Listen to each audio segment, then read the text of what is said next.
ಸಂಜಯನು ನುಡಿದನು. ಕರುಣೆಯಿಂದ ತುಂಬಿ ವಿಷಣ್ಣ ಮನಸ್ಕನಾಗಿ ಕಂಬನಿ ತುಂಬಿದ ಅರ್ಜುನನನ್ನು ನೋಡಿ ಮಧುಸೂದನನಾದ ಕೃಷ್ಣನು ಹೀಗೆ ಹೇಳಿದನು. ಪ್ರಿಯ ಅರ್ಜುನ, ಈ ಕಶ್ಮಲವು ನಿನಗೆ ಹೇಗೆ ಬಂದಿತು? ಬದುಕಿನ ಮಹತ್ವವನ್ನು ತಿಳಿದ ಮನುಷ್ಯನಿಗೆ ಈ ಕಶ್ಮಲವು ಭೂಷಣವಲ್ಲ, ಅನಾರ್ಯವಾದದ್ದು. ಇಂತಹ ಕಶ್ಮಲವು ಸ್ವರ್ಗಕ್ಕೆ ಕೊಂಡೊಯ್ಯುವುದಿಲ್ಲ, ಅಪಕೀರ್ತಿಗೆ ಕಾರಣವಾಗುತ್ತದೆ. ಪೃಥ್ವಿಯ ಮಗನಾದ ಪಾರ್ಥನೆ, ಷಂಡತನವನ್ನು ಹೊಂದಬೇಡ. ಇದು ನಿನಗೆ ಯೋಗ್ಯವಾದದ್ದಲ್ಲ. ಶತ್ರುಗಳಿಗೆ ತಾಪವನ್ನುಂಟು ಮಾಡುವವನೇ, ಈ ಹೃದಯ ದೌರ್ಬಲ್ಯವು ಕ್ಷುದ್ರವಾದದ್ದು. ಇದನ್ನು ಬಿಟ್ಟು ಮೇಲೇಳು. ಅರ್ಜುನನು ಕೇಳಿದನು. ಶತ್ರು ಸಂಹಾರಕನೇ, ಮಧುವನ್ನು ಕೊಂದವನೇ, ಪೂಜಾರ್ಹರಾದ ಭೀಷ್ಮ, ದ್ರೋಣ ಮೊದಲಾದವರನ್ನು ಯುದ್ಧದಲ್ಲಿ ಬಾಣಗಳಿಂದ ಹೇಗೆ ಹೊಡೆಯಲಿ? ನನ್ನ ಗುರುಗಳಂತಹ ಮಹಾನುಭಾವರನ್ನು ಕೊಂದು ಜೀವಿಸುವುದಕ್ಕಿಂತ ಈ ಜಗತ್ತಿನಲ್ಲಿ ಭಿಕ್ಷೆಯನ್ನು ಬೇಡಿ ಬದುಕುವುದು ಉತ್ತಮ. ಐಹಿಕ ಜೀವನದಲ್ಲಿ ಐಶ್ವರ್ಯವನ್ನು ಬಯಸುವೆನಾದರೂ ಅವರು ಗುರುಗಳು. ಅವರನ್ನು ಕೊಂದರೆ ನಾವು ಅನುಭವಿಸುವ ಎಲ್ಲ ಭೋಗಗಳಿಗೂ ರಕ್ತವೂ ಅಂಟಿಕೊಂಡಿರುತ್ತದೆ. ಅವರನ್ನು ಸೋಲಿಸುವುದು ಅಥವಾ ಅವರಿಂದ ಸೋಲುವುದು, ಎರಡರಲ್ಲಿ ಯಾವುದು ಉತ್ತಮ ಎಂದೂ ನಮಗೆ ತಿಳಿಯದು. ನಾವು ಧೃತರಾಷ್ಟ್ರನ ಮಕ್ಕಳನ್ನು ಕೊಂದರೆ ನಮಗೆ ಜೀವಿಸಬೇಕೆಂಬ ಆಸೆ ಇರುವುದಿಲ್ಲ. ಆದರೂ ರಣರಂಗದಲ್ಲಿ ಅವರೆಲ್ಲ ನಮ್ಮ ಮುಂದೆ ನಿಂತಿದ್ದಾರೆ. ಕಾರ್ಪಣ್ಯದ ದೌರ್ಬಲ್ಯದಿಂದ ನಾನೀಗ ನನ್ನ ಕರ್ತವ್ಯದ ಬಗ್ಗೆ ಗೊಂದಲದಲ್ಲಿದ್ದೇನೆ. ಚಿತ್ತ ಸ್ವಾಸ್ಥ್ಯವನ್ನು ಸಂಪೂರ್ಣವಾಗಿ ಕಳೆದುಕೊಂಡಿದ್ದೇನೆ. ಇಂತಹ ಸ್ಥಿತಿಯಲ್ಲಿ ನನಗೆ ಯಾವುದು ಶ್ರೇಯಸ್ಕರ ಎಂದು ನಿಶ್ಚಯವಾಗಿ ಹೇಳು. ನಾನೀಗ ನಿನ್ನ ಶಿಷ್ಯ ಮತ್ತು ನಿನಗೆ ಶರಣಾಗತನಾದ ಆತ್ಮ. ದಯೆಯಿಟ್ಟು ನನಗೆ ಮಾರ್ಗದರ್ಶನ ಮಾಡು. ನನ್ನ ಇಂದ್ರಿಯಗಳನ್ನು ಸೊರಗಿಸುತ್ತಿರುವ ಈ ದುಃಖವನ್ನು ಹೊಡೆದೋಡಿಸಲು ನನಗೆ ಮಾರ್ಗವೇ ಕಾಣುತ್ತಿಲ್ಲ. ಭೂಮಿಯಲ್ಲಿ ಸಮೃದ್ಧವಾದ ಸಾಟಿಯೇ ಇಲ್ಲದ ರಾಜ್ಯವನ್ನು ಗೆದ್ದುಕೊಂಡರೂ ಸ್ವರ್ಗದಲ್ಲಿರುವ ದೇವತೆಗಳ ಪ್ರಭುತ್ವದಂತಹ ಪ್ರಭುತ್ವವನ್ನು ಪಡೆದುಕೊಂಡರೂ ನಾನು ಈ ದುಃಖವನ್ನು ಹೋಗಲಾಡಿಸಿಕೊಳ್ಳಲಾರೆ. ಸಂಜಯನು ನುಡಿದನು. ಶತ್ರುಗಳನ್ನು ನಿಗ್ರಹಿಸಬಲ್ಲ ಅರ್ಜುನನು ಈ ಪ್ರಕಾರ ಶ್ರೀಕೃಷ್ಣನಿಗೆ ತಿಳಿಸಿ, ಗೋವಿಂದ, ನಾನು ಯುದ್ಧ ಮಾಡುವುದಿಲ್ಲ ಎಂದು ಹೇಳಿ ಮೌನ ತಾಳಿದನು.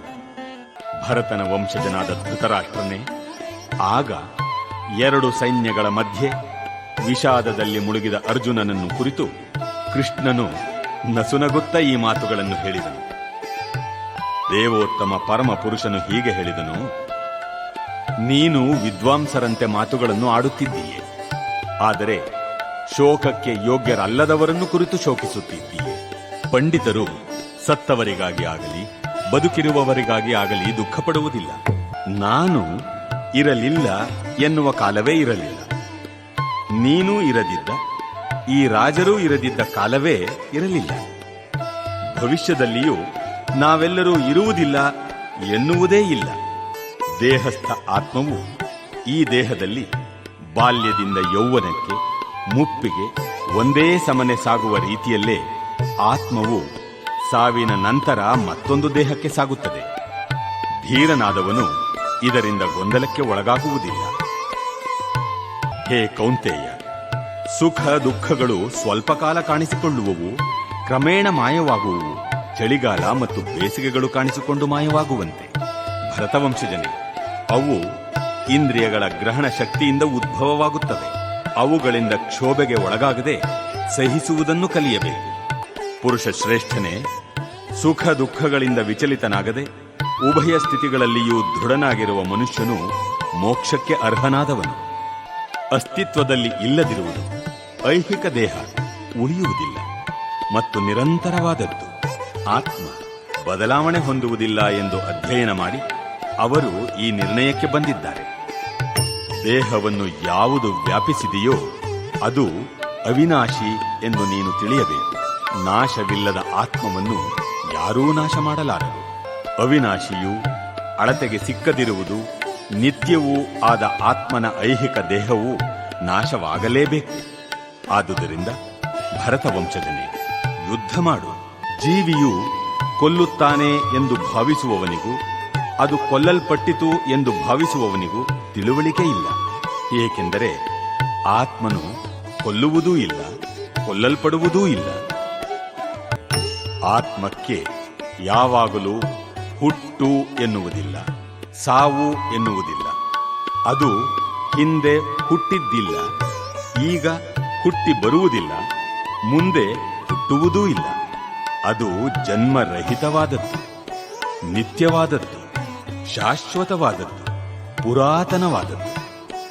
ದೇಹವನ್ನು ಕೊಂದಾಗ ಅದು ಸಾಯುವುದಿಲ್ಲ. ಹೇ ಪಾರ್ಥ, ಆತ್ಮವು ಅವಿನಾಶಿ, ನಿತ್ಯ. ಅದಕ್ಕೆ ಹುಟ್ಟಿಲ್ಲ, ಕ್ಷಯವಿಲ್ಲ ಎಂದು ತಿಳಿದವನು ಹೇಗೆ ಯಾರನ್ನಾದರೂ ಕೊಲ್ಲುವನು ಅಥವಾ ಕೊಲ್ಲಿಸುವನು? ಒಬ್ಬ ಮನುಷ್ಯನು ಹೇಗೆ ಹಳೆಯ ಬಟ್ಟೆಗಳನ್ನು ಬಿಟ್ಟು ಹೊಸ ಬಟ್ಟೆಗಳನ್ನು ತೊಟ್ಟುಕೊಳ್ಳುವನೋ ಹಾಗೆಯೇ ಆತ್ಮವು ಜೀರ್ಣವಾದ ದೇಹವನ್ನು ಬಿಟ್ಟು ಹೊಸ ದೇಹವನ್ನು ಸ್ವೀಕರಿಸುತ್ತದೆ. ಆತ್ಮವನ್ನು ಶಸ್ತ್ರಗಳು ಕತ್ತರಿಸಲಾರವು, ಅಗ್ನಿಯು ಸುಡಲಾರದು, ನೀರು ನೆನೆಯಿಸಲಾರದು ಮತ್ತು ಗಾಳಿಯು ಒಣಗಿಸಲಾರದು. ಜೀವಾತ್ಮನನ್ನು ಮುರಿಯಲಾಗುವುದಿಲ್ಲ, ನೀರಿನಲ್ಲಿ ಕರಗಿಸಲು ಸಾಧ್ಯವಿಲ್ಲ, ಇದನ್ನು ಸುಡಲು ಸಾಧ್ಯವಿಲ್ಲ, ಒಣಗಿಸಲು ಸಾಧ್ಯವಿಲ್ಲ. ಈತನು ನಿತ್ಯನು, ಎಲ್ಲೆಡೆ ಇರುವವನು, ಬದಲಾವಣೆ ಇಲ್ಲದವನು, ಅಚಲನಾದವನು ಮತ್ತು ಸನಾತನವಾಗಿಯೂ ಒಂದೇ ಆಗಿರುತ್ತಾನೆ. ಆತ್ಮನು ಕಣ್ಣಿಗೆ ಕಾಣುವುದಿಲ್ಲ, ಅದನ್ನು ಗ್ರಹಿಸಲು ಸಾಧ್ಯವಿಲ್ಲ, ಅದು ವಿಕಾರ ಹೊಂದುವುದಿಲ್ಲ ಎಂದು ಹೇಳಲಾಗಿದೆ. ಇದನ್ನು ತಿಳಿದು ನೀನು ದೇಹಕ್ಕಾಗಿ ದುಃಖಿಸಬಾರದು. ಆತ್ಮವು ಅಥವಾ ಜೀವದ ಲಕ್ಷಣಗಳು ಯಾವಾಗಲೂ ಹುಟ್ಟುತ್ತಿರುವುದೆಂದು, ಯಾವಾಗಲೂ ಸಾಯುತ್ತಿರುವುದೆಂದು ನೀನು ಭಾವಿಸಿದರೂ ಮಹಾಬಾಹುವೆ, ನೀನು ಶೋಕಿಸಲು ಕಾರಣವಿಲ್ಲ. ಹುಟ್ಟಿದವನು ಸಾಯಲೇಬೇಕು, ಸತ್ತವನು ಖಂಡಿತವಾಗಿಯೂ ಮತ್ತೆ ಹುಟ್ಟುತ್ತಾನೆ. ಆದ್ದರಿಂದ ಅನಿವಾರ್ಯವಾದ ನಿನ್ನ ಕರ್ತವ್ಯ ಪಾಲನೆಯಲ್ಲಿ ನೀನು ದುಃಖಿಸಬಾರದು. ಸೃಷ್ಟಿಯಾದ ಎಲ್ಲ ಜೀವಿಗಳು ಮೊದಲು ಕಾಣಿಸುವುದಿಲ್ಲ, ಮಧ್ಯೆ ಕೆಲ ಕಾಲ ಕಾಣಿಸುತ್ತವೆ ಮತ್ತು ನಾಶವಾದ ಮೇಲೆ ಕಾಣಿಸುವುದಿಲ್ಲ. ಹೀಗಿರುವಾಗ ಶೋಕಕ್ಕೆ ಕಾರಣವೆಲ್ಲಿದೆ? ಕೆಲವರು ಆತ್ಮನನ್ನು ಆಶ್ಚರ್ಯದಿಂದ ಕಾಣುತ್ತಾರೆ, ಕೆಲವರು ಅವನನ್ನು ಆಶ್ಚರ್ಯಕರ ಎಂದು ವರ್ಣಿಸುತ್ತಾರೆ, ಮತ್ತೆ ಕೆಲವರು ಅವನು ಆಶ್ಚರ್ಯಕರ ಎನ್ನುವ ಮಾತನ್ನು ಕೇಳುತ್ತಾರೆ. ಇನ್ನು ಕೆಲವರಾದರೋ ಅವನ ವಿಷಯ ಕೇಳಿದರೂ ಒಂದಿಷ್ಟೂ ಅರ್ಥ ಮಾಡಿಕೊಳ್ಳಲಾರರು. ಭರತ ವಂಶಜನಾದ ಅರ್ಜುನನೇ, ಈ ದೇಹದಲ್ಲಿ ವಾಸಿಸುವವನನ್ನು ಎಂದೂ ಕೊಲ್ಲಲು ಸಾಧ್ಯವಿಲ್ಲ. ಆದುದರಿಂದ ನೀನು ಯಾವ ಜೀವಿಗಾಗಿಯೂ ದುಃಖಿಸುವ ಕಾರಣವಿಲ್ಲ. ನೀನು ಕ್ಷತ್ರಿಯನಾಗಿ ಸ್ವಧರ್ಮವನ್ನು ಪರಿಗಣಿಸಿದಾಗ ಧರ್ಮಕ್ಕಾಗಿ ಹೋರಾಡುವುದಕ್ಕಿಂತ ಶ್ರೇಯಸ್ಕರವಾದ ಕಾರ್ಯ ಇನ್ನೊಂದಿಲ್ಲ ಎನ್ನುವುದನ್ನು ನೀನು ತಿಳಿದುಕೊಳ್ಳಬೇಕು. ಆದುದರಿಂದ ಹಿಂಜರಿಕೆಗೆ ಅವಕಾಶವೇ ಇಲ್ಲ. ಹೇ ಪಾರ್ಥ, ಇಂತಹ ಯುದ್ಧ ಮಾಡುವ ಅವಕಾಶಗಳು ತಾವಾಗಿ ಬಂದು ಸ್ವರ್ಗಲೋಕದ ಬಾಗಿಲುಗಳನ್ನು ಯಾವ ಕ್ಷತ್ರಿಯರಿಗಾಗಿ ತೆರೆಯುತ್ತವೆಯೋ ಅಂತಹ ಕ್ಷತ್ರಿಯರು ಸುಖಿಗಳು. ನೀನೇನಾದರೂ ಯುದ್ಧ ಮಾಡಬೇಕಾದ ನಿನ್ನ ಸ್ವಧರ್ಮವನ್ನು ಪಾಲಿಸದೇ ಇದ್ದರೆ ನಿನ್ನ ಕರ್ತವ್ಯವನ್ನು ಅಲಕ್ಷ್ಯ ಮಾಡಿದ ಪಾಪಕ್ಕೊಳಗಾಗುತ್ತೀಯೆ. ಯೋಧನಾಗಿ ನಿನ್ನ ಕೀರ್ತಿಯನ್ನು ಕಳೆದುಕೊಳ್ಳುತ್ತೀಯೆ. ಜನರು ಎಂದೆಂದಿಗೂ ನಿನ್ನ ಅಪಕೀರ್ತಿಯನ್ನು ಕುರಿತು ಮಾತನಾಡುತ್ತಾರೆ. ಗೌರವಾರ್ಹನಾದವನಿಗೆ ಅಪಕೀರ್ತಿಯು ಸಾವಿಗಿಂತ ಕೇಡು. ನಿನ್ನ ವಿಷಯದಲ್ಲಿ ಅತ್ಯಂತ ಗೌರವವನ್ನಿಟ್ಟುಕೊಂಡಿರುವ ಮಹಾರಥರು ನೀನು ಭಯದಿಂದಲೇ ರಣಭೂಮಿಯನ್ನು ಬಿಟ್ಟು ಹೋದೆ ಎಂದು ಭಾವಿಸುತ್ತಾರೆ ಮತ್ತು ನಿನ್ನ ವಿಷಯವಾಗಿ ಹಗುರವಾಗಿ ಪರಿಗಣಿಸುತ್ತಾರೆ. ನಿನ್ನ ಶತ್ರುಗಳು ನಿನ್ನ ವಿಷಯವಾಗಿ ಅವಾಚ್ಯ ಶಬ್ದಗಳನ್ನಾಡುವರು, ನಿನ್ನ ಸಾಮರ್ಥ್ಯವನ್ನು ನಿಂದಿಸುವರು. ನಿನಗೆ ಇದಕ್ಕಿಂತ ಹೆಚ್ಚು ದುಃಖಕರವಾದದ್ದು ಏನು? ಅರ್ಜುನನೇ, ನೀನು ಯುದ್ಧದಲ್ಲಿ ಮಡಿದು ಸ್ವರ್ಗವನ್ನು ಸೇರುತ್ತೀಯೇ ಅಥವಾ ಗೆದ್ದು ಭೂಮಿಯ ಮೇಲೆ ರಾಜ್ಯವನ್ನು ಅನುಭವಿಸುತ್ತೀಯೇ? ಆದ್ದರಿಂದ ದೃಢ ನಿಶ್ಚಯ ಮಾಡಿ ಎದ್ದೇಳು ಕೌಂತೆಯ, ಯುದ್ಧ ಮಾಡು. ಸುಖ ದುಃಖಗಳನ್ನು, ಲಾಭ ನಷ್ಟಗಳನ್ನು, ಜಯಾಪಜಯಗಳನ್ನು ಪರಿಗಣಿಸದೆ ಯುದ್ಧ ಮಾಡಲೆಂದೇ ಯುದ್ಧ ಮಾಡು. ಹೀಗೆ ಮಾಡಿದರೆ ನಿನಗೆ ಪಾಪದ ಲೇಪವಿಲ್ಲ. ಈವರೆಗೆ ನಾನು ಈ ಜ್ಞಾನವನ್ನು ನಿನಗೆ ವಿಶ್ಲೇಷಣಾತ್ಮಕವಾಗಿ ತಿಳಿಸಿಕೊಟ್ಟಿದ್ದೇನೆ. ಈಗ ನಾನು ಇದನ್ನು ಯೋಗದ ರೀತಿಯಲ್ಲಿ ವಿವರಿಸುತ್ತೇನೆ, ಕೇಳು. ಪಾರ್ಥನೆ, ನೀನು ಇಂತಹ ಜ್ಞಾನದಿಂದ ಕರ್ಮದಲ್ಲಿ ತೊಡಗಿದರೆ ಕರ್ಮ ಬಂಧದಿಂದ ಮುಕ್ತನಾಗುವೆ. ಈ ಪರಿಶ್ರಮದಲ್ಲಿ ನಷ್ಟವಾಗಲಿ ಕುಗ್ಗುವುದಾಗಲೀ ಇಲ್ಲ. ಈ ಮಾರ್ಗದಲ್ಲಿ ಸಾಧಿಸುವ ಸ್ವಲ್ಪ ಪ್ರಗತಿಯೂ ಮನುಷ್ಯನನ್ನು ಮಹಾಭಯದಿಂದ ಕಾಪಾಡುತ್ತದೆ. ಈ ಮಾರ್ಗದಲ್ಲಿ ಇರುವವರು ದೃಢ ಸಂಕಲ್ಪ ಹೊಂದಿರುತ್ತಾರೆ ಮತ್ತು ಅವರಿಗೆ ಒಂದೇ ಗುರಿ. ಪ್ರೀತಿಯ ಕುರುನಂದನನೇ, ನಿಶ್ಚಯ ಸ್ವಭಾವವಿಲ್ಲದವರ ಬುದ್ಧಿಗೆ ಅನೇಕ ಶಾಖೆಗಳಿರುತ್ತವೆ. ಅಲ್ಪಜ್ಞಾನಿಗಳಾದವರು ವೇದಗಳಲ್ಲಿನ ಅಲಂಕಾರದ ಮಾತುಗಳಿಗೆ ಮೋಹಗೊಳ್ಳುತ್ತಾರೆ. ಈ ಮಾತುಗಳು ಸ್ವರ್ಗಲೋಕಗಳ ಪ್ರಾಪ್ತಿ, ಒಳ್ಳೆಯ ಜನ್ಮ, ಅಧಿಕಾರ ಮೊದಲಾದವುಗಳಿಗಾಗಿ ಹಲವಾರು ಕಾಮ್ಯಕರ್ಮಗಳನ್ನು ಪ್ರಶಂಸಿಸಿ ಹೇಳುತ್ತವೆ. ಇಂದ್ರಿಯ ತೃಪ್ತಿ ಮತ್ತು ಭೋಗ ಜೀವನಗಳನ್ನು ಬಯಸಿ ಇದಕ್ಕಿಂತ ಉತ್ತಮವಾದದ್ದು ಏನೂ ಇಲ್ಲ ಎಂದು ಅವರು ಹೇಳುತ್ತಾರೆ. ಭೋಗ ಮತ್ತು ಪ್ರಾಪಂಚಿಕ ಸಂಪತ್ತಿಗೆ ಅತಿಯಾಗಿ ಅಂಟಿಕೊಂಡವರಲ್ಲಿ ಮತ್ತು ಇಂತಹ ವಿಷಯಗಳಿಂದ ಚಿತ್ತಭ್ರಮಣೆಯಾದವರಲ್ಲಿ ಭಗವಂತನ ಭಕ್ತಿ ಸೇವೆಗಾಗಿ ದೃಢ ಸಂಕಲ್ಪವೂ ಇರುವುದಿಲ್ಲ. ವೇದಗಳು ಬಹುಮಟ್ಟಿಗೆ ತ್ರೈಗುಣ್ಯದ ವಿಷಯವನ್ನು ಹೇಳುತ್ತವೆ. ಅರ್ಜುನ, ನೀನು ತ್ರೈಗುಣ್ಯಗಳನ್ನು ಮೀರಿದವನಾಗು. ಎಲ್ಲ ದ್ವಂದ್ವಗಳಿಂದ ಮುಕ್ತನಾಗಿರು. ಲಾಭ ಮತ್ತು ಯೋಗಕ್ಷೇಮಗಳನ್ನು ಕುರಿತು ಚಿಂತೆಯಿಲ್ಲದವನಾಗು. ಆತ್ಮದಲ್ಲಿ ನಿಷ್ಠನಾಗು. ಒಂದು ಸಣ್ಣ ಬಾವಿ ಮಾಡುವ ಕೆಲಸವನ್ನೆಲ್ಲ ದೊಡ್ಡ ಜಲಾಶಯವೂ ಮಾಡಬಲ್ಲದು. ಹಾಗೆಯೇ ವೇದಗಳ ಹಿಂದಿರುವ ಉದ್ದೇಶಗಳನ್ನು ತಿಳಿದವನಿಗೆ ವೇದಗಳ ಎಲ್ಲ ಪ್ರಯೋಜನವೂ ಆಗುತ್ತದೆ. ನಿನಗೆ ನಿಯೋಜಿತ ಕರ್ತವ್ಯವನ್ನು ಮಾಡುವುದಕ್ಕಷ್ಟೇ ಅಧಿಕಾರ. ಆದರೆ ಕರ್ಮಫಲಕ್ಕೆ ನಿನಗೆ ಅಧಿಕಾರವಿಲ್ಲ. ಕರ್ಮಫಲಕ್ಕೆ ನೀನು ಕಾರಣ ಎಂದು ಭಾವಿಸಲೇಬೇಡ. ಕರ್ಮವನ್ನು ಬಿಡಬೇಕೆಂದು ನಿನಗೆ ಮನಸ್ಸಾಗದಿರಲಿ. ಗೆಲುವು ಸೋಲುಗಳಲ್ಲಿ ಯಾವುದೇ ಆಸಕ್ತಿಯನ್ನು ಇಟ್ಟುಕೊಳ್ಳದೆ ಸಮಚಿತ್ತದಿಂದ ನಿನ್ನ ಕರ್ತವ್ಯವನ್ನು ಮಾಡು. ಅರ್ಜುನ, ಇಂತಹ ಸಮಚಿತ್ತತೆಗೆ ಯೋಗ ಎಂದು ಹೆಸರು. ಧನಂಜಯ, ಭಕ್ತಿಪೂರ್ವಕ ಸೇವೆಯಿಂದ ಎಲ್ಲ ಹೇಯ ಕಾರ್ಯಗಳನ್ನು ದೂರ ಮಾಡು. ಇಂತಹ ಪ್ರಜ್ಞೆಯಲ್ಲಿ ಭಗವಂತನಿಗೆ ಶರಣಾಗತನಾಗು. ತಮ್ಮ ಕರ್ಮಗಳ ಫಲಕ್ಕಾಗಿ ಆಸೆ ಪಡುವವರು ಕೃಪಣರು. ಭಕ್ತಿ ಸೇವೆಯಲ್ಲಿ ನಿರತನಾದವನು ಈ ಜನ್ಮದಲ್ಲಿಯೇ ಸುಕೃತ ದುಷ್ಕೃತಗಳನ್ನು ದೂರ ಮಾಡುತ್ತಾನೆ. ಆದುದರಿಂದ ಯೋಗವನ್ನು ಪಡೆಯಲು ಶ್ರಮಿಸು. ಅದೇ ಕರ್ಮಕೌಶಲ. ಹೀಗೆ ಭಕ್ತಿ ಸೇವೆಯಲ್ಲಿ ನಿರತರಾಗಿ ಮಹರ್ಷಿಗಳು ಅಥವಾ ಭಕ್ತರು ಐಹಿಕ ಜಗತ್ತಿನಲ್ಲಿ ಕರ್ಮಫಲದಿಂದ ಮುಕ್ತರಾಗುತ್ತಾರೆ. ಹೀಗೆ ಅವರು ಹುಟ್ಟು ಸಾವುಗಳ ಚಕ್ರದಿಂದ ಬಿಡುಗಡೆ ಹೊಂದುತ್ತಾರೆ ಮತ್ತು ಭಗವದ್ಧಾಮಕ್ಕೆ ಮರಳಿ ಎಲ್ಲ ದುಃಖಗಳನ್ನು ಮೀರಿದ ಸ್ಥಿತಿಯನ್ನು ಪಡೆಯುತ್ತಾರೆ. ನಿನ್ನ ಬುದ್ಧಿಯು ಭ್ರಾಂತಿಯ ದಟ್ಟವಾದ ಕಾಡಿನಿಂದ ಹೊರಕ್ಕೆ ಬಂದ ನಂತರ ನೀನು ಹಿಂದೆ ಕೇಳಿರುವುದೆಲ್ಲಕ್ಕೆ ಮತ್ತು ಮುಂದೆ ಕೇಳುವುದೆಲ್ಲಕ್ಕೆ ನಿರ್ಲಕ್ಷ್ಯವನ್ನು ತೋರಬೇಕು. ವೇದಗಳ ಅಲಂಕಾರಿಕ ಭಾಷೆಯು ನಿನ್ನ ಮನಸ್ಸನ್ನು ಕಲಕದೇ ಇರುವಾಗ, ಮನಸ್ಸು ಸಮಾಧಿಯಲ್ಲಿ ನಿಶ್ಚಲವಾಗಿರುವಾಗ ನೀನು ದಿವ್ಯ ಪ್ರಜ್ಞೆ ಪಡೆಯುತ್ತೀಯೆ. ಅರ್ಜುನನು ಹೇಳುತ್ತಾನೆ, ಕೃಷ್ಣನೇ, ಯಾರ ಪ್ರಜ್ಞೆಯು ದಿವ್ಯತ್ವದಲ್ಲಿ ಇದೆಯೋ ಅವನ ಲಕ್ಷಣಗಳೇನು? ಅವನು ಹೇಗೆ ಮಾತನಾಡುತ್ತಾನೆ? ಅವನ ಭಾಷೆ ಯಾವುದು? ಅವನು ಹೇಗೆ ಕುಳಿತುಕೊಳ್ಳುತ್ತಾನೆ? ಹೇಗೆ ನಡೆಯುತ್ತಾನೆ? ದೇವೋತ್ತಮ ಪರಮ ಪುರುಷನು ಹೇಳಿದನು, ಪಾರ್ಥ, ಮನಸ್ಸಿನ ಕಲ್ಪನೆಗಳಿಂದ ಇಂದ್ರಿಯ ಸುಖದ ವಿವಿಧ ಬಯಕೆಗಳು ಉಂಟಾಗುತ್ತವೆ. ಒಬ್ಬ ಮನುಷ್ಯನು ಇಂದ್ರಿಯ ಸುಖದ ಎಲ್ಲ ಬಗೆಯ ಆಸೆಗಳನ್ನು ತ್ಯಜಿಸಿ ಅವನ ಮನಸ್ಸು ಪರಿಶುದ್ಧವಾಗಿ ಆತ್ಮದಲ್ಲೇ ಸಂತುಷ್ಟನಾದಾಗ ಆತನನ್ನು ಶುದ್ಧ ದಿವ್ಯ ಪ್ರಜ್ಞೆಯಲ್ಲಿ ಇರುವವ ಎಂದು ಕರೆಯುವರು. ತ್ರಿವಿಧವಾದ ದುಃಖಗಳಿಂದ ಮನಸ್ಸಿನಲ್ಲಿ ಉದ್ವಿಗ್ನನಾಗದವನು, ಸುಖದಿಂದ ಉಬ್ಬದವನು, ರಾಗ ಭಯ ಕ್ರೋಧಗಳಿಲ್ಲದವನು ಸ್ಥಿರ ಮನಸ್ಸಿನ ಮುನಿಯೆನಿಸಿಕೊಳ್ಳುತ್ತಾನೆ.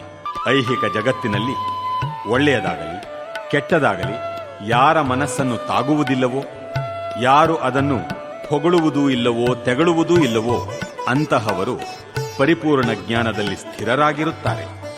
ಆಮೆಯು ತನ್ನ ಅಂಗಗಳನ್ನು ಚಿಪ್ಪಿನೊಳಕ್ಕೆ ಎಳೆದುಕೊಳ್ಳುವಂತೆ ಯಾರು ತನ್ನ ಇಂದ್ರಿಯಗಳನ್ನು ಇಂದ್ರಿಯ ವಿಷಯಗಳಿಂದ ಹಿಂದಕ್ಕೆ ಎಳೆದುಕೊಳ್ಳಬಲ್ಲರೋ ಅವರು ಪರಿಪೂರ್ಣ ಪ್ರಜ್ಞೆಯಲ್ಲಿ ಸ್ಥಿರವಾಗಿರುತ್ತಾರೆ. ದೇಹಸ್ಥ ಆತ್ಮವನ್ನು ಇಂದ್ರಿಯ ಸುಖದಿಂದ ದೂರವಿಡಬಹುದು, ಆದರೆ ಇಂದ್ರಿಯ ಸುಖದ ವಸ್ತುಗಳ ರುಚಿಯೂ ಉಳಿಯುತ್ತದೆ. ಆದರೆ ಇನ್ನೂ ಉತ್ತಮವಾದ ರುಚಿಯ ಅನುಭವದಿಂದ ಈ ಆಸಕ್ತಿಗಳನ್ನು ಕೊನೆಗಾಣಿಸಿದರೆ ಆತನ ಪ್ರಜ್ಞೆಯು ಸ್ಥಿರವಾಗಿರುತ್ತದೆ. ಅರ್ಜುನ, ಇಂದ್ರಿಯಗಳು ಎಷ್ಟು ಬಲಶಾಲಿ ಮತ್ತು ಆವೇಶದಿಂದ ಕೆಲಸ ಮಾಡುತ್ತವೆ ಎಂದರೆ ಅವುಗಳನ್ನು ನಿಯಂತ್ರಿಸಲು ಪ್ರಯತ್ನಿಸುತ್ತಿರುವ ವಿವೇಚನಾವಂತನ ಮನಸ್ಸನ್ನೂ ಸೆಳೆದುಕೊಂಡು ಹೋಗಿಬಿಡುತ್ತವೆ. ಯಾರು ತನ್ನ ಇಂದ್ರಿಯಗಳನ್ನು ಸಂಪೂರ್ಣವಾಗಿ ನಿಯಂತ್ರಿಸಿ ಅಂಕೆಯಲ್ಲಿಡುತ್ತಾನೋ ಮತ್ತು ತನ್ನ ಪ್ರಜ್ಞೆಯನ್ನು ನನ್ನಲ್ಲಿ ಕೇಂದ್ರೀಕರಿಸುತ್ತಾನೋ ಅವನನ್ನು ಸ್ಥಿರ ಬುದ್ಧಿಯವನು ಎಂದು ಕರೆಯುತ್ತಾರೆ. ಇಂದ್ರಿಯ ವಸ್ತುಗಳನ್ನು ಕುರಿತು ಚಿಂತಿಸುವ ಮನುಷ್ಯನಿಗೆ ಅವುಗಳಲ್ಲಿ ಆಸಕ್ತಿ ಹುಟ್ಟುತ್ತದೆ. ಇಂತಹ ಆಸಕ್ತಿಯಿಂದ ಕಾಮವೂ ಹುಟ್ಟುತ್ತದೆ. ಕಾಮದಿಂದ ಕ್ರೋಧವು ಉದ್ಭವವಾಗುತ್ತದೆ. ಕ್ರೋಧದಿಂದ ಸಮ್ಮೋಹವೂ ಉಂಟಾಗುತ್ತದೆ. ಸಮ್ಮೋಹದಿಂದ ಸ್ಮೃತಿಯ ಭ್ರಮೆಯುಂಟಾಗುತ್ತದೆ. ಸ್ಮೃತಿ ಭ್ರಮೆಯಿಂದ ಬುದ್ಧಿನಾಶವಾಗುತ್ತದೆ. ಬುದ್ಧಿನಾಶವಾದಾಗ ಮನುಷ್ಯನು ಮತ್ತೆ ಐಹಿಕ ಪ್ರಪಂಚದಲ್ಲಿ ಮುಳುಗುತ್ತಾನೆ. ಆದರೆ ರಾಗದ್ವೇಷಗಳಿಂದ ಬಿಡುಗಡೆಯಾಗಿ ಸ್ವಾತಂತ್ರ್ಯವನ್ನು ಕ್ರಮಗೊಳಿಸುವ ತತ್ವಗಳ ಮೂಲಕ ತನ್ನ ಇಂದ್ರಿಯಗಳನ್ನು ನಿಯಂತ್ರಿಸಬಲ್ಲವನು ಭಗವಂತನ ಪೂರ್ಣ ದಯೆಯನ್ನು ಪಡೆಯಬಲ್ಲ. ಕೃಷ್ಣ ಪ್ರಜ್ಞೆಯಲ್ಲಿ ಹೀಗೆ ತೃಪ್ತಿ ಹೊಂದಿದವನಿಗೆ ಐಹಿಕ ಬದುಕಿನ 3 ಕ್ಲೇಶಗಳೂ ಇರುವುದಿಲ್ಲ. ಇಂತಹ ತೃಪ್ತಿಯನ್ನು ಕಂಡ ಪ್ರಜ್ಞೆಯಲ್ಲಿ ಮನುಷ್ಯನ ಬುದ್ಧಿಯು ಸ್ಥಿರವಾಗುವುದು. ಕೃಷ್ಣ ಪ್ರಜ್ಞೆಯಲ್ಲಿ ಪರಾತ್ಪರದೊಂದಿಗೆ ಸಂಬಂಧವನ್ನು ಪಡೆಯದವನಿಗೆ ಅಲೌಕಿಕ ಬುದ್ಧಿಶಕ್ತಿಯಾಗಲಿ ಸ್ಥಿರವಾದ ಮನಸ್ಸಾಗಲಿ ಇರುವುದಿಲ್ಲ. ಇವುಗಳಿಲ್ಲದೆ ಶಾಂತಿ ಇಲ್ಲ. ಶಾಂತಿ ಇಲ್ಲದವನಿಗೆ ಸುಖವೆಲ್ಲಿ? ಚಂಡಮಾರುತವು ನೀರಿನಲ್ಲಿರುವ ದೋಣಿಯನ್ನು ಹೊಡೆದುಕೊಂಡು ಹೋಗುತ್ತದೆ. ಅದೇ ರೀತಿಯಲ್ಲಿ ಅಲೆದಾಡುವ ಇಂದ್ರಿಯಗಳಲ್ಲಿ ಒಂದರಲ್ಲಿ ಮನಸ್ಸು ನೆಟ್ಟರೂ ಅದು ಮನುಷ್ಯನ ಬುದ್ಧಿಶಕ್ತಿಯನ್ನು ಅಪಹರಿಸಬಲ್ಲದು.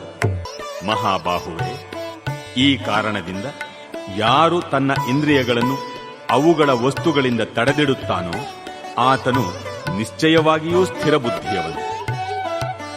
ಎಲ್ಲ ಪ್ರಾಣಿಗಳಿಗೆ ರಾತ್ರಿಯಾದಾಗ ಜಿತೇಂದ್ರಿಯನಿಗೆ ಎಚ್ಚರವಾಗಿರುವ ಕಾಲ. ಎಲ್ಲ ಪ್ರಾಣಿಗಳಿಗೆ ಎಚ್ಚೆತ್ತಿರುವ ಕಾಲವಾದಾಗ ಆಂತರ್ಯ ಪರೀಕ್ಷೆಯನ್ನು ಮಾಡಿಕೊಳ್ಳುವ ಮುನಿಗೆ ರಾತ್ರಿಯಾಗುತ್ತದೆ. ಸದಾ ನದಿಗಳು ಪ್ರವೇಶಿಸಿ ನೀರು ತುಂಬುತ್ತಿದ್ದರೂ ಶಾಂತವಾಗಿರುವ ಸಾಗರದಂತೆ ನಿರಂತರವಾಗಿ ಹರಿದು ಬರುವ ಕಾಮಗಳಿಂದ ಮನಸ್ಸು ಕಲಕದಂತಿರುವ ಮನುಷ್ಯನು ಮಾತ್ರವೇ ಶಾಂತಿಯನ್ನು ಸಾಧಿಸಬಲ್ಲ. ಇಂತಹ ಕಾಮಗಳನ್ನು ತೃಪ್ತಿಗೊಳಿಸಲು ಶ್ರಮಿಸುವವನಿಗೆ ಶಾಂತಿ ದೊರೆಯಲಾರದು. ಯಾವ ಮನುಷ್ಯನು ಇಂದ್ರಿಯ ತೃಪ್ತಿಯ ಎಲ್ಲ ಬಯಕೆಯನ್ನು ತ್ಯಜಿಸಿದ್ದಾನೋ, ಬಯಕೆಗಳಿಂದ ಮುಕ್ತನಾಗಿ ಬದುಕುತ್ತಾನೋ, ಒಡೆತನದ ಭಾವವನ್ನು ಸಂಪೂರ್ಣವಾಗಿ ಬಿಟ್ಟು ಬಿಟ್ಟಿದ್ದಾನೋ ಮತ್ತು ಅಹಂಕಾರ ರಹಿತನಾಗಿದ್ದಾನೋ ಅವನು ಮಾತ್ರ ನಿಜವಾದ ಶಾಂತಿಯನ್ನು ಪಡೆಯಬಲ್ಲ. ಇದು ಆಧ್ಯಾತ್ಮಿಕ ಮತ್ತು ದೇವಸಮ್ಮತ ಬದುಕಿನ ರೀತಿ. ಇದನ್ನು ಸಾಧಿಸಿದ ಅನಂತರ ಮನುಷ್ಯನು ಭ್ರಮೆಗೆ ಒಳಗಾಗುವುದಿಲ್ಲ. ಸಾವಿನ ಗಳಿಗೆಯಲ್ಲೂ ಮನುಷ್ಯನು ಈ ಸ್ಥಿತಿಯಲ್ಲಿದ್ದರೆ ಭಗವದ್ಧಾಮವನ್ನು ಪ್ರವೇಶಿಸುತ್ತಾನೆ.